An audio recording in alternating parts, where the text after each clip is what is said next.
Well, welcome back to our next edition of What's Up America with Mike Cara. As always, proudly broadcasting from Ocoee, Florida, USA, planet Earth. And my guest today is Ricky Glore, who is a great stand-up comedian, performer, impressionist, playwright. He just got done writing a horror movie, and we'll talk all about that. And first of all, Ricky, why don't you tell us a little bit about yourself? We mentioned some of the things you do, but how you got involved and got started with this whole world of comedy and all that. Yeah, thank you for having me on, Mike. I mean, it all started, everything that I was introduced as far as comedy goes, television, music, all of my first loves and appreciation of that came from my dad showing me different things. I kind of grew up with music and television that was not of the current stratosphere. It was all 60s stuff. It was 50s. It was Martin and Lewis road pictures. It was the Hope and Crosby road pictures. It was the Marx Brothers. It was the Monkees, Man from Uncle, the 66 Batman, all that stuff. My dad's a big cinephile as well. So my comedy tastes were curated by that, and then getting into Saturday Night Live, like many people, older stand-ups and other comedians like Albert Brooks, because my dad's love of films. And then just being so attracted to those things, I was like, okay, well, I like this. I like creating my own funny things, doing voices, watching a lot of Looney Tunes, and like falling in love with Mel Blanc and Woody Woodpecker and stuff. So just doing voices is kind of a goof as a kid. And then realizing that a lot of people that I was admiring, people like Phil Hartman, who's my favorite SNL cast member of all time, people like Bill Murray and Gilda Radner, a lot of them had trainings at places like the Groundlings in California, or a lot of SNL people came from the Second City, either in Canada or Chicago. So as I started getting older, and I also concurrently played sports at the same time, which was a driving force of most of my youth. I got hurt my junior year of high school, and I was always kind of blending both, doing like choir, doing some theater stuff when I could, but never like a real play because it would always overlap with wrestling or baseball or football. But once I was hurt and I couldn't play sports anymore, I auditioned for West Side Story. And if anybody knows the original movie West Side Story, not the new Spielberg one that's coming out, but the 60s one, or is it, yeah, 60s, Natalie Wood, there's a part of Glad Hand, who's the leader of the dance, who's a nerdy character, and he breaks up the Jets and the Sharks, and he's a comic relief when they're having the dance at the gym. Well, in the movie, it's played by John Astin, who is most famous for being Gomez in the original Addams Family. Because I was such a nerd, I was like, I'm auditioning specifically for that part in high school. Like on the form, you write, like, is there a part you're interested in? Everyone's like, oh, I want to be Tony, or I want to be Riff, I want to be Bernardo, I want to be Maria. And I'm like, Glad Hand, the leader of the dance. And the director was like, you know, this character only has one scene. And I'm like, yeah, but it's a comedic scene, right? And he's like, yeah. I'm like, yep, that's what I want. And so from then on, I was in all the shows for the rest of my high school career, musicals, plays, The Crucible. I got to be Thomas Putnam, which is like the biggest jerk in the play. Got to be a villain, and that was my second show. So that was awesome. There's nothing more fun than being like a great character actor, especially a villainous one. And then I went to college and pursued theater, pursued improv. I couldn't get on the school's improv team. Like I said, I was learning where all these comedians, where they got their tutelage of like Second City and where they started off. And so I wanted to kind of be on that same path. And I wanted to do the school's improv team, which was kind of coveted, and I couldn't get on the team. I auditioned and auditioned and auditioned and couldn't make it. So I saw that a local comedy club, Funny Bone, was offering stand-up comedy classes with the comedian Jeff Jenna. And I immediately signed up and started doing stand-up as my comedy outlet. I like doing stand-up, getting able to write and find a microphone and a stage whenever you want is pretty amazing. You could think of something a second before you hit the stage and you could do it. Doesn't mean it's going to work. Doesn't have a lot of confidence, but I love the thrill and the spontaneity of that. But my true passion was collaborating and working with others. But I think the confidence that stand-up gave me and kind of the discipline helped me in college with theater, and then got me noticed for the improv team, which I ended up making. But from that point, I was doing college theater, improv, sketch comedy, while also having this kind of double life of becoming a house MC at the local Funny Bone Comedy Club, getting to work with an array of different people that I admired and looked up to for years, like Kevin Nealon, Jim Brewer, Tracy Morgan. Pretty much any time an SNL person came through, I was there at the manager's office being like, I see they're coming in 6 months. Can I MC for them that weekend? Can I be the MC?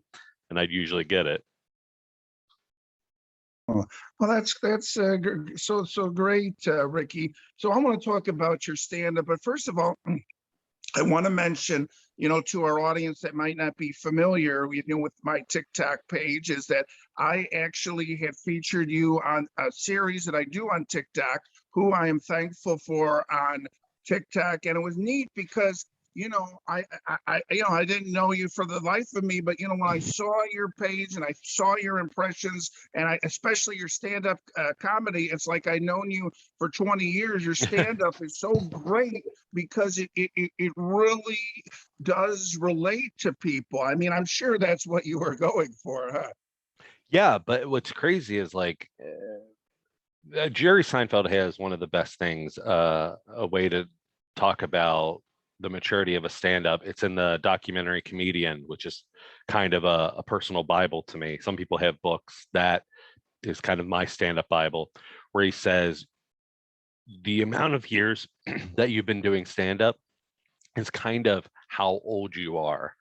So like if you've been doing stand-up for 5 years, you kind of act like a 5-year-old, and your approach to comedy is kind of the way a 5-year-old would, farting, funny noises, whatever. That's your level of maturity. And as you do stand-up more, your maturity raises. Well, let's say, I've been doing it since 2005. I had a lot of the stories that are in my Dry Bar comedy special that you're referencing to, I think, are the clips, especially about my family and where I was born and where I was raised. I had all that since I was a kid and in high school. I never talked about that stuff because I didn't feel confident in the life that I had led yet, where I could reflect back on that and mine that for humor. And so it took maturing and living to be like, okay, now let's reflect back on what I find is funny and not just fabricating or creating one-liners or jokes, like actually having the maturity to step back and observe what I find humorous that happens in my everyday life. I realized that I had some unique things that maybe not everybody was talking about. I mean, not like the most unique like stances or viewpoints on things, but like, for instance, one thing, it's not on the Dry Bar, but it's on my first album, Spitting Image. I have like an 8-minute story about visiting the Burt Reynolds Museum and Ranch on a family vacation 3 times growing up, and an incident that happened on the 3rd time that we went there. And comedians are constantly striving for, okay, everyone talks about relationships. Everyone talks about their wives or their boyfriends or dating or whatever, or the hardships of home and finances or politics or religion. You want to try to find something unique. And I'm like, well, I'm pretty sure no other comedian is going to have a story about going to the Burt Reynolds Museum and Ranch in Jupiter, Florida for the 3rd time, finding out that it's closed down and that Burt Reynolds is bankrupt, and then their dad defacing one of the buildings to take a piece of it with him home. So I was like, I think I can tell that story and it will be unique. Oh, great. One thing you mentioned, about Dry Bar, and if our audience aren't familiar, they have certain, guidelines, like, clean comedy. I mean, for the most part, do you consider yourself, clean comic, or? Yeah, I mean, that's yeah, Dry Bar. they have guidelines. What's interesting though is there's not a rigid set of guidelines. Like there's a video and there's it's like, hey, maybe there's some topics you should stay away from. And oddly enough, the Burt Reynolds story that I mentioned, I recorded because you record two shows. You go and do two live shows and they record both and they mix a little bit of both show to make the one special. And I told the Burt Reynolds story because, like I said, for the unique quality. And there's nothing lascivious, there's nothing dirty, there's no innuendos in it. And it didn't make the special. And I was surprised. And I was like, oh, I thought that story went pretty well.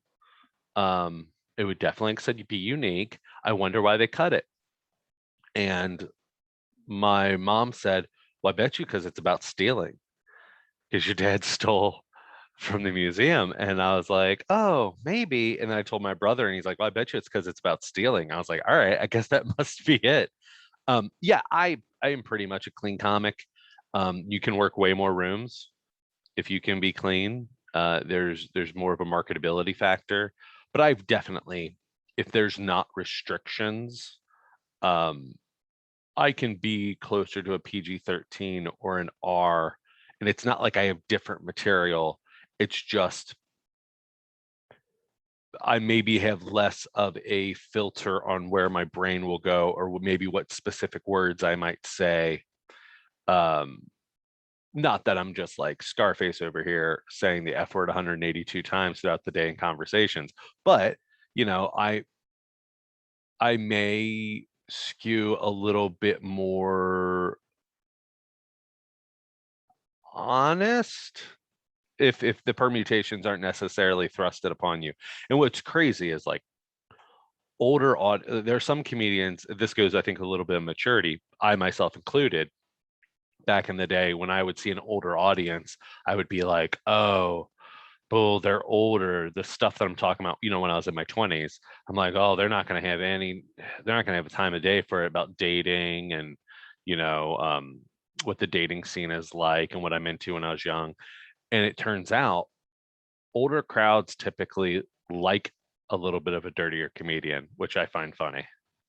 Now, granted, unless it's a show that is propagating that this is the night of clean comedy, then you stick to those guidelines, and you don't, like I said, I don't change my act, but I'm not a political comedian anyway. Not that I don't think political comedy isn't funny. I think it has a short shelf life.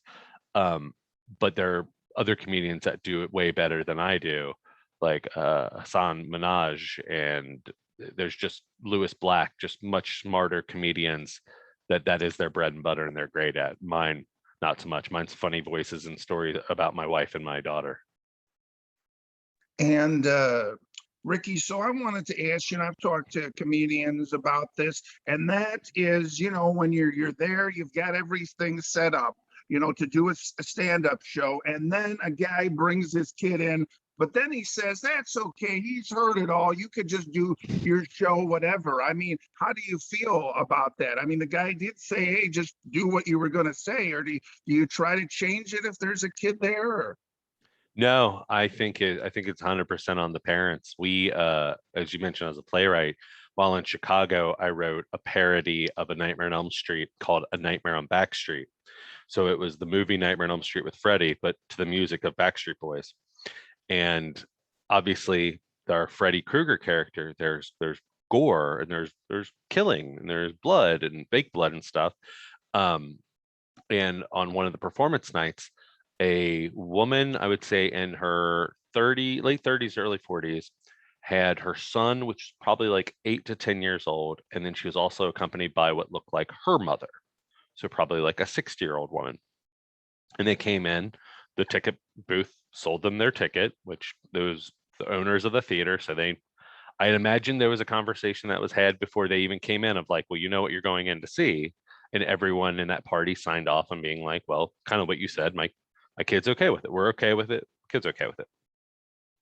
So even before the show, we were tossing around like, well, should someone say something, like do a pre-show announcement of just like, hey, so you know what the show is? It's a version of the rated R movie, A Nightmare on Elm Street. So there's going to be excessive amount of gore, violence, sexuality, and boy band dancing, like just to make it like a little joke.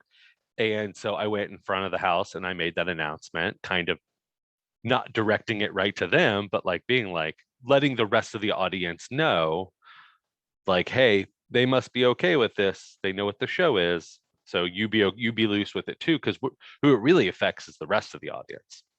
Um, Not really me, the comedian, or them. But so anyway, the show starts. There's a couple kills. There's some language, and they're fine with it all up until the point there's a scene that mimics um, a scene in the movie where one of the characters is in its whitey tighties, and that is when the grandmother decided that she had to pull the kid out of the theater, was because a little bit of male nudity. And I was just like, that's interesting. The language isn't and the violence wasn't it. You're worried about the partially naked, what someone would see as like a man in a Speedo on a beach. That's what did it for you. But yeah, that's a long way of answering. No. You kind of have to you kind of have to just take their word for it, and especially if you're at a venue where it's kind of like not my monkey, not my circus. Like, I'm hired to do a job, I'm here to entertain the audience.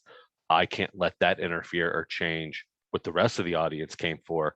Hopefully the venue has been verbal with them that they know what they're getting into and have gotten that assurance, and hopefully the venue has said, if there's any kind of disturbance, you have to leave. I've done shows where there's been a baby in the audience. This is like less than a month ago. This husband and wife had a baby in a carrier, and the baby started crying during the show, during the other two comedians who were opening for me. And so what that did was, the comedians didn't change their act, but what it did was it gave those comedians fuel to comment on it in the moment and give that spontaneity, which audiences love. Well, great. So, Ricky, we're talking about, being a playwright. So explain a little bit. We kind of got the gist of it, that you wrote this like Nightmare on Elm Street parody, and then you perform it. Is that how it works with these plays, or? I didn't perform in any of the shows that I wrote in Chicago. As many hats as I wear, I would write and direct them and produce most of them, all but one of them. Um, I never you have to wear so many hats. It's very hard to then put yourself in it, because you can't really then give the actors the direction that they need, and you can't give the focus to all the other things, because also these shows are extremely low to no budget. Um, it's all done kind of in a very gypsy style. You open up a trunk and you grab some costume pieces, kind of thing. Uh, the one thing recently that I have been in that I wrote and co-directed was the horror movie, and that came out of necessity because Nick Hyance, who's the co-director and the cinematographer of the movie, we were trying to come up with an idea of something that we could feasibly do to make into a feature film. That was a goal of ours. We had filmed short films. We used to do a sketch comedy show together in college, and we were like, okay, we have to come up with something where we know our lead actor would be reliable. And so I'm like, well, I would be reliable, so I guess if we have to do it, I'll be in it. And then because of that, we kind of use that as the mother of invention to then make the story based around me knowing that I was going to play the character. So then it kind of became a semi-autobiographical story about my character having gotten hurt in high school, being an athlete, a promising athlete, got hurt in high school. And the difference between me and this fictional character was I pivoted real quickly and went to the arts. I didn't wallow in depression. I didn't get hooked on pain meds or anything. I didn't become an alcoholic or anything. I immediately had a path that I was confident in following and had a passion. The character in the movie doesn't. Their identity was the sports. And so once they get hurt, they kind of wallow in their own sadness and become a depressive alcoholic, until he one day wakes up, he's 35, And he's like, do I have anything to live for? And the pitch line, like the short pitch for the movie is, what happens to the teen slasher movie when they grow up? A longer version is, what if the Breakfast Club turned into the Big Chill and went camping in a Friday the 13th movie? So Great. So, Ricky, getting back to stand-up comedy for a minute, I wanted to talk, I like to ask comedians about this, and that's how you handle hecklers. But I mean, I don't think at Dry Bar that first of all they would be having hecklers, but I mean, in general, is there a certain way to make the show not too awkward if there's a heckler? that kind of again goes a little bit to the venue. I mean, any comedian with their salt should be able to diffuse it or deal with it, but that's only to a certain extent, because if someone's heckling, they're usually imbibed with some liquid courage.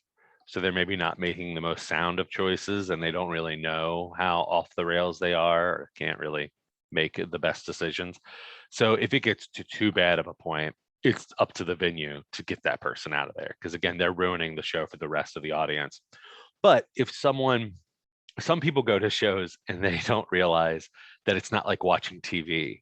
When you say things, the people in front of you can hear you. So when those things happen, you try to quickly roll with it, or there's times where you can just ignore it. Jay Moore has a great thing in his book about his time on Saturday Night Live and about doing stand-up, where he says when you're first doing stand-up, you hear 1,000 things from the stage. You hear a glass breaking in the kitchen. You hear someone, you hear the fork and silverware of someone in the back row of the theater, of the comedy club. You hear the pop of a microphone. You hear so many things because you're new to it and your confidence is 100% there. The more you do it, that number doesn't dwindle down to 0, but there's like 5. And so you're able to ignore a lot more and just go with the flow, and things don't kind of knock you off track. So sometimes with hecklers or people being a little too noisy, there's ways to shut them down. There's ways to not embarrass, but there's ways to like involve them and then make them realize that you can hear them and other people can hear them. And maybe there's a nice way to incorporate them, maybe incorporate them in what you're talking about. So like if I'm talking about being with my ruckus family during the holidays and they're saying something and I'll be like, oh, you'd love my drunk Uncle Jim. You're just like him. Minus you have a little bit more facial hair than he does, ma'am. Like just, I mean, that's then a real thing. That's just some off the top of my head. There's ways to do it, but yeah, it can get to a point where it's just like, hey, then you need to get rid of that person. But I've been very fortunate, knock on wood, that that's never really happened yet. And one thing I wanted to ask you about, Ricky, there's a guy, Pete Davidson. I'm sure you're very familiar with him. And apparently he wants no video cameras. He wants nobody taping him. Apparently everything is off limits. And I was just wondering, I mean, as a comedian, well, he probably don't need the marketing, but as a comedian, wouldn't it be, I mean, a good idea to get your, to be on TikToks or YouTube? I mean, wouldn't it be good promotion for you to, have people filming you and saying you're so great? It's a little bit of, it's a double-edged sword, because a lot of comedians of notoriety, say for Dave Chappelle, for example, I know there's way more that do this than Dave or Pete. They make you put your phone away and lock them up before the show happens, and you get it at the end. That is because we're just now living in a world where everyone is a journalist. Regardless of the credibility of the journalist, everyone thinks that they can be a news anchor and they can capture something and they can catch something, where that again is just very fresh. Think about the Michael Richards incident from 20 years ago now. That would have happened, and I think Michael Richards probably thought he was being Lenny Bruce like, where he thought using the language that he did, which was incorrect and he shouldn't have, but I think he was trying to make a social commentary of it, not really. And I'm not standing up for Michael Richards. I don't think he was being verbosely racist. I think he was trying. I think he got the best of him. I think he got agitated, and he was trying to make it a bit that just didn't succeed. That would have happened in the 90s, and no, maybe a couple people would have heard about it, but it kind of would have just been here and then gone. Not as much time would have been given to it. I think comedians do need to be held for accountability, but the reasons why I say like Chappelle or Pete Davidson is like, I don't want you recording is they're working on stuff. Like it would be the same as, I understand it's the same agitation of like people going to movies while they're being filmed, like say like the new Batman or like the new Hocus Pocus, which is a lot on TikTok right now. Hocus Pocus too, like, oh, here's photos of them flying. Oh, here's photos of a cameo. And like people are just trying to sensationalize and get things and get them out there. Or the new Spider-Man movie, right? Like leaked photos from the set, Andrew Garfield and Tobey Maguire are in it because this proves it. Everyone's trying to kind of ruin things because they can get views and they can sensationalize it and it'll get them attention. So I understand the comedy club or these venues where you're doing comedy is supposed to be a safe place to work out ideas and work out material. And a lot of times people are getting rough drafts of things. So Pete Davidson doesn't want it out there that they're getting a rough draft of this thing that he's just like crafting and he's curating and it isn't right yet. And maybe he's not saying the right thing. And maybe it is offensive, but he's not meaning to be offensive because he just hasn't shaped it.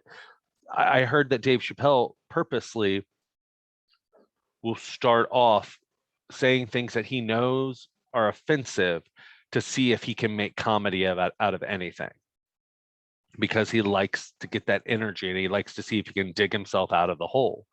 So my one example with this was I went and recorded my first album in February 2020 in the before times, right? In the before times when everything shut down. And we did 2 shows. After the first show went great. That's pretty much what the recording is. A woman came up to the owner of the club and said, I want my money back. And the owner said, why? And she said, well, I looked up Ricky on YouTube before coming here and I watched 4 videos of him. And that's what his whole show was stuff from those 4 videos. And I was like, and they were like, well, yeah, that's, it's an album. It's stuff he's worked on for a while. And then this is kind of like, this is the best presentation of it. You work on it and then you do an album. And she's like, well, I wouldn't have come here if I didn't know it'd been a bunch of stuff that I'd heard before. And the owner was like, well, I'm sorry, but lucky for you, if you laughed at all, your laugh is on the album and you got to be here for that, blah, blah, blah. So yeah, I think doing social media is the hardest part, and you have to. Like, I've been asked quite a few times by clubs where it used to be send a tape in. Sometimes it used to be send an actual tape or a DVD. Like I remember Zanies in Chicago, Bert Haas, who used to book that. When I first moved to Chicago, I actually sent him a DVD of my set for him to watch. But it used to be just send me your best 5 minutes or 10 minutes or whatever. And then they would book you based off of that. And it's all opinion based, right? But now it's, okay, send me a tape and what is your social media following? And my favorite, and I've tried to work on it. I tried to put content out there. It's a little egotistical. It's a little hard for me.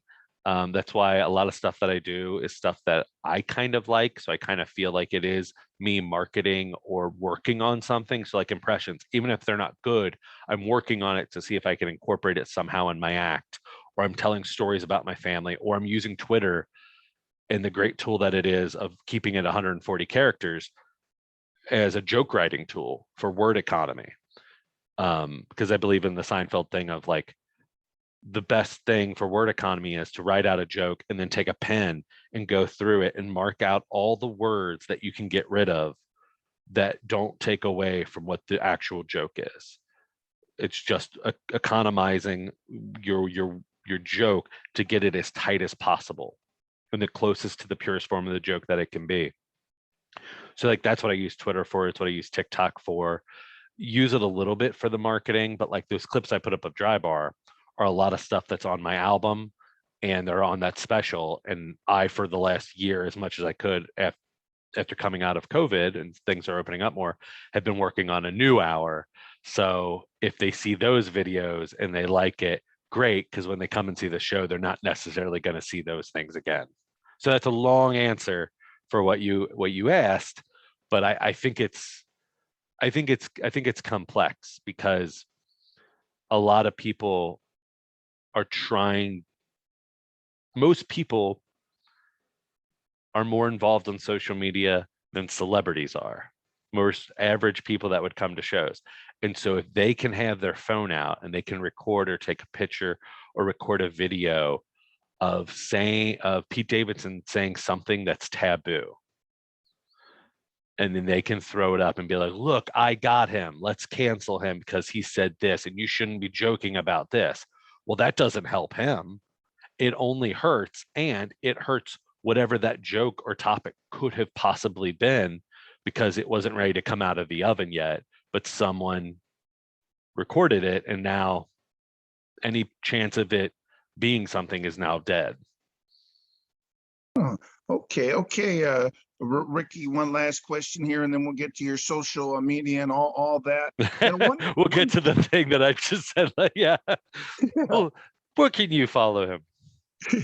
One thing I wanted, to talk about is I'm sure you've checked out, my TikTok, and we encourage everyone to do that. And one thing I do is comedy sketch with different characters. I've got Rico Del Monte and his brother-in-law Elmer. And my question to you is, do you ever think there's a point where you go too far, especially with your writing or your show? I know you do clean comedy, but my example was originally it was about Elmer's girlfriend, and I was going to say, that she needs her she needs her cigarettes, and she needs this, she needs that, she needs her meth.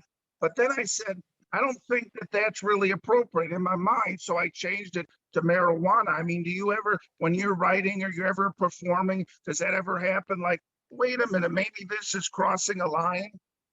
I think that question is a great sister question to what we were just talking about. I think so to use your example of the character of Elmer, thinking, oh, she needs this and she needs meth. Say you were to do that on stage and doing stand-up and it doesn't get the response that you want. And you're like, I wonder why meth's not getting the response. Like, that should be where people are laughing. And if you think about it, and if you're trying to be a scientist when it comes to comedy, or like a mathematician, like you evaluate it and you're like, okay, well, I'm not going to just because something doesn't work, I'm just not going to get rid of it. I've got to figure out, I've got to try it a bunch of different ways and see if there is something there. And that's very grueling because nothing is worse than doing something that may have not worked and then trying it again and not having a reassurance that it will work, and then trying it and it might work, but then doing it again and be like, oh, well, why did it work last time, but it didn't work this time? That's why it's good to record yourself. And I suggest audio.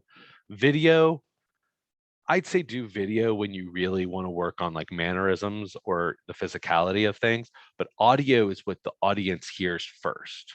Like, the words are king. So hear how you present it, because a lot of comedians talk too fast and they don't realize it. And maybe sometimes people don't laugh because the audience didn't hear what you said.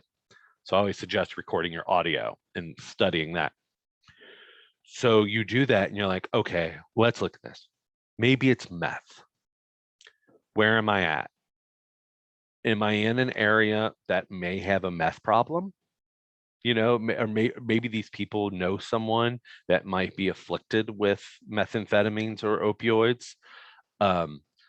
So maybe if I just change that to marijuana, something that is more ubiquitous with people, something that is that is easier. They know more people that do it. There's not a stigma. It's not as threatening.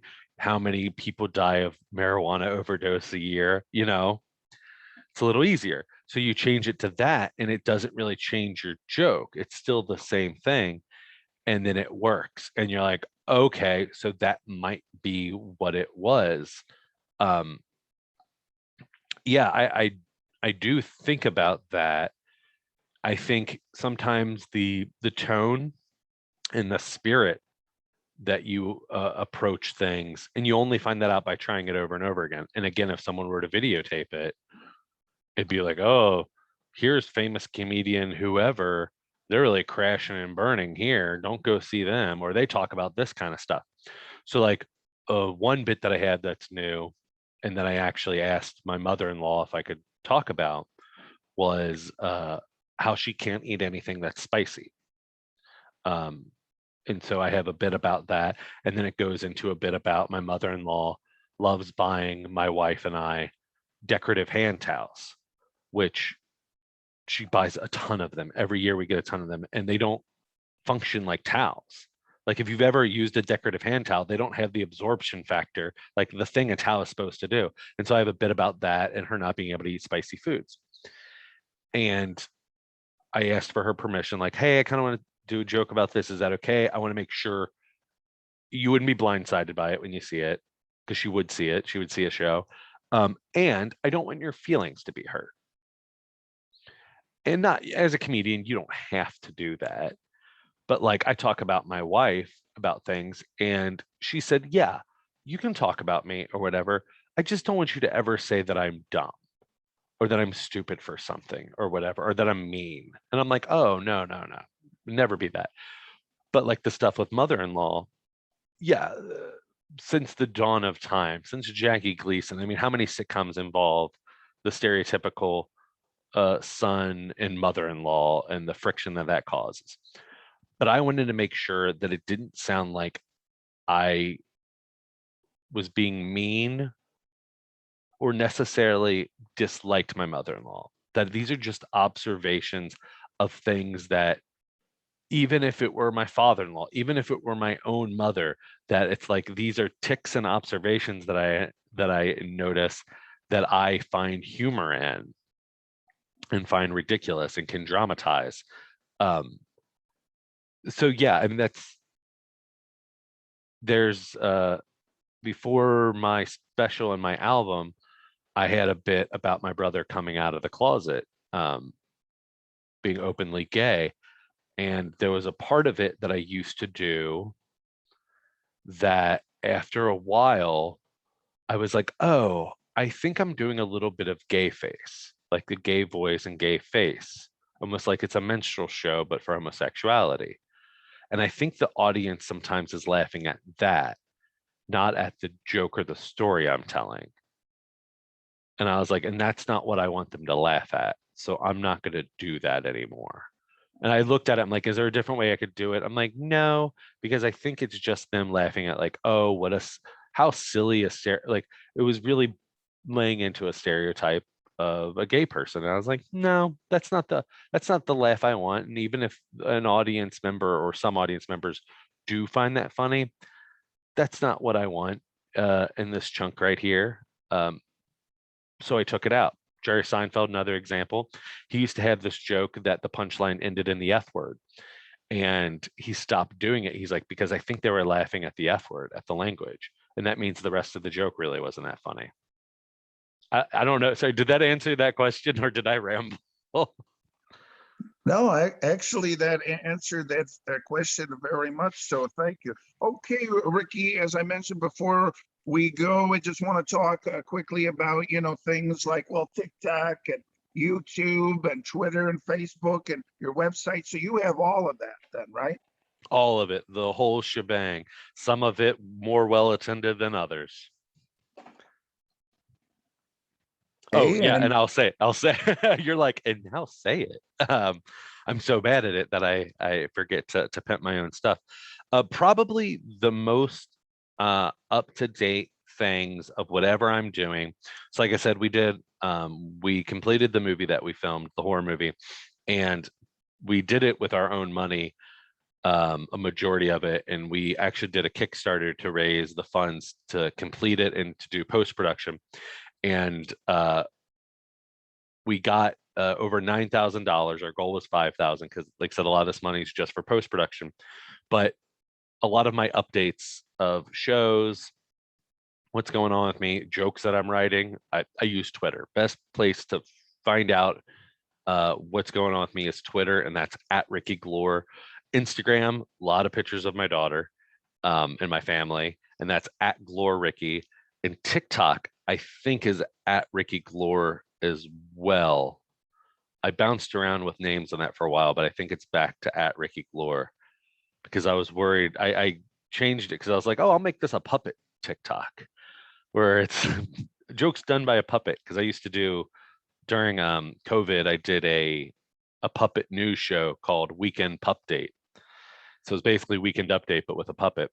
And that was on YouTube. But yeah, I think the TikTok is back. Yeah, and follow me on Facebook. You search me, should be the only one there. And I think my full dry bar special is on YouTube. So check that out. Definitely clips up there. And Spotify, iTunes, Amazon, my album Spitting Image, which is 100% clean, is online. You'll see a picture, it's me in the album. If you see a picture of me and a microphone and my baby, we're wearing the exact same outfit. It was a photo session that we did when she was 1 year old. Great. Okay, Ricky, we really appreciate all your time, and we encourage everyone that check out your social media. And do you have any upcoming stand-up comedy shows coming up? Or I do. I have a few for the end of the. I have something almost every weekend for the end of the year, but to give it a little bit more heads up in some club dates. I still use physical calendars. I have it in my phone, but I realize if I don't write it down physically, I forget it. I have in January, if you're in the Indianapolis, Indiana area, the 14th and 15th in January, I'm at Gutty's Comedy Club. That's a clean comedy club. The following week, I'm in Illinois, not too far from Chicago, at the Comedy Shrine Comedy Club on the 21st and 22nd. And then to close out January on the 28th and 29th, I'm at the Gutty's Club, which is new in Minnesota. okay, great. Okay, Ricky, any final thoughts or anything else you'd like to mention here? I'll leave that to you. Any other, and I'll try to make them. Maybe if you have like 5 rapid questions, I'm a very long-winded person, so I'll try to keep them succinct answers. But whatever, I always I know that's the format, is asking people questions of like, how did you start? What was your inspirations? Blah, blah, blah. But are there any questions that come to mind from you just off the top of your head that you would think of asking that don't seem like formulaic regular questions that you would maybe ask in any other interview? Well, let's see here. What can I ask? What kind of ice cream you like? So I had the gastric sleeve surgery in September, and so I can't eat much right now. I can really only eat things that fulfill a certain amount of protein, and then I get full really quickly. That's what I was drinking during this, was one of my protein shakes, because it has 14 grams of protein in it. But before surgery, all ice cream, Dairy Queen ice cream, Frosties from Wendy's, chocolate chip cookie dough. Big fan of, it's not ice cream, but lemon sorbet, or like a lemon chill, lemon ice. Those are delicious. Great. Well, one thing I wanted to ask quickly is, what do you think is your favorite impression that you do? I mean, is there one that gets you really excited to the point like you find yourself always doing it or making TikToks? Or John C. Riley. It's the most unique, because a lot of the impressions, it's funny because Steve Coogan, who's a fantastic impressionist, I just saw him on a Graham Norton show. and they were talking about impressions, and he said, my artillery of impressions come from when I was in my 20s. So it's a lot of outdated people that you might not know anymore. And so like my impressions come from probably like the 80s and early 90s. So like I don't do him really, but I can. Christopher Walken, Sean Connery, Sylvester Stallone, Arnold Schwarzenegger, Michael Caine, Al Pacino, Morgan Freeman. Like it's a lot of impressions that people, especially on TikTok, you're seeing them do a lot of. But John C. Riley from Wreck-It Ralph and Step Brothers, I fell into that voice because I can do a Kermit voice and it's kind of close. And I just started doing it, and it really made me laugh. And again, it was unique. Not a lot of people do John C. Riley. On the flip side, not a lot of people like when you say John C. Riley, you don't necessarily know him, but I'm always like Wreck-It Ralph and Step Brothers, and they're like, "Oh yeah, no, I know who that is." So like on my album or on my dry bar, I conclude it by doing oh, I also really like doing Brian Johnson, lead singer of AC/DC, which is part of the impression bit I do. Rock stars before they came rock stars, like how crazy would that be to have had like Brian Johnson as your waiter as a restaurant? So then doing that voice is kind of that like waiter approach, like, would you like to hear the specials? We got hot soup and bread and blah blah blah, but in that voice. John C. Riley, I do as part of every night before my daughter goes to bed, I read her a nursery rhyme as one of my favorite celebrities.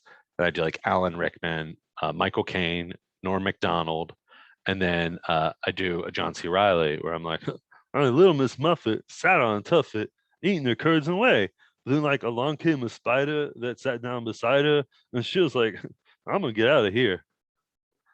And so I like just anything that he says really cracks me up, and like, and I know I'm writing the stuff, um but like doing it in that voice, there's such a gentility and kind of like a naive approach and like a young, easy, kind-hearted spirit. Like it's just fun to do. It's just fun to do that voice, man. Like I'm gonna get pizza with some extra pepperoni. That's like regular pepperoni but extra. Like just it's kind of like a Yogi Berra quality.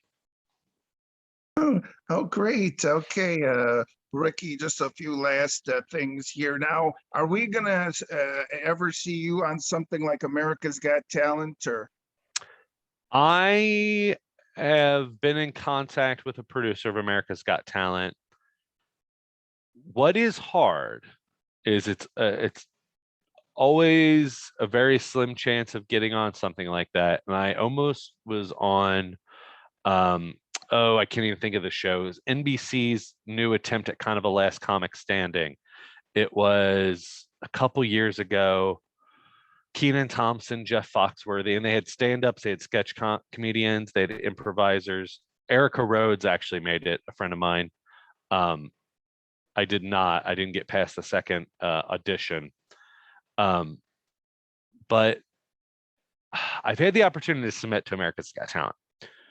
What's crazy about that show is you don't get paid. You don't get paid unless you win. Because, and that's the loopholes that they get to do, and that why they get to keep the show so cheap. Any show that there's a cash prize, that's how they get out of paying, because it's a game. It's technically a game show. So for me to take time off from touring and then having a young child, who I try to keep my touring to weekends a lot and not during the week as much as possible, so I can be home a lot with my daughter. It's hard to justify, if I were to get selected, going out to LA for like it's the same reason of kind of why I don't do cruise ships. You just have to be away for an extended amount of time that I'm just not ready for yet. I have auditioned, and they're actually on TikTok. I've auditioned for SNL twice. The first one, those audition tapes are up there. And the first one, I did the regular audition, which was 2 original characters and 5 impressions. And so I did that. my impressions, I put it in the way of James Corden, like he does carpool karaoke, but I did bathroom karaoke. So it was him in a bathroom sitting next to different celebrities in the stall trying to make them sing. John C. Reilly is one of them. Seth Rogen is one of them. Sean Connery is one of them. Bill Hader, John Lovitz, and I think Kevin Smith, but I don't say anything as him. I just have beard and a hockey jersey and I just wave with a backwards cap. More homaging Silent Bob. First audition, I sent in a writer's packet. I was reached out to by producers to send a writer's packet in the video. I did that. I didn't hear anything. And I was like, that makes sense. And then the next year I was reached out to again.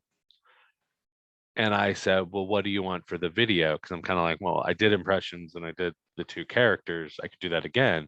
And they're like, no, do whatever you want. It just has to be under 5 minutes. And so I was like, okay, I like that. Andy Samberg had already been off the show. And there hadn't been kind of the musical film stuff in a while. And that's something I like to do. So my co-director, Nick Hyance, and I had this song that I was like, what if we shot it as a music video? And that was the audition tape.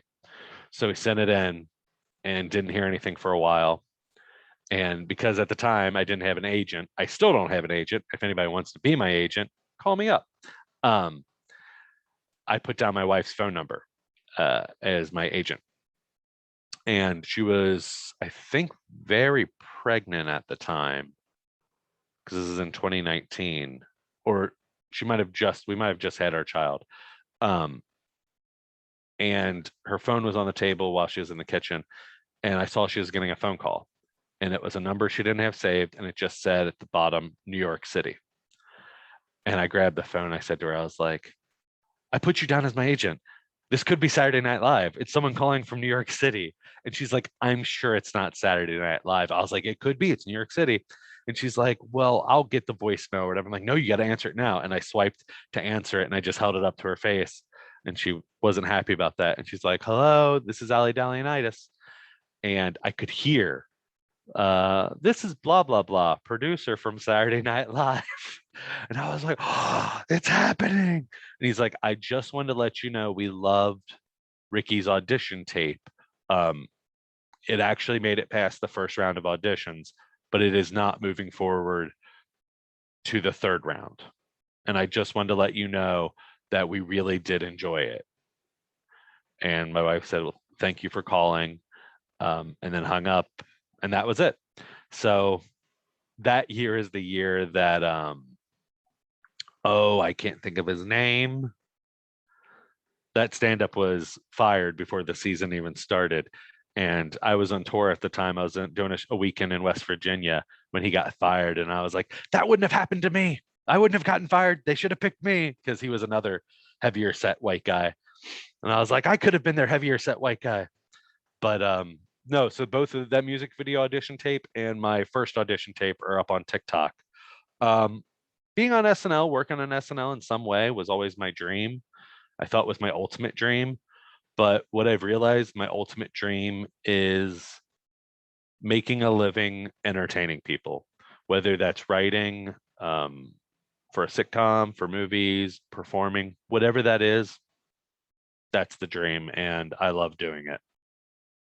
Okay, Ricky, thanks so much. My guest has been Ricky Glore, and you've been listening to the What's Up America with Mike Cara, and please catch us again next time. Okay.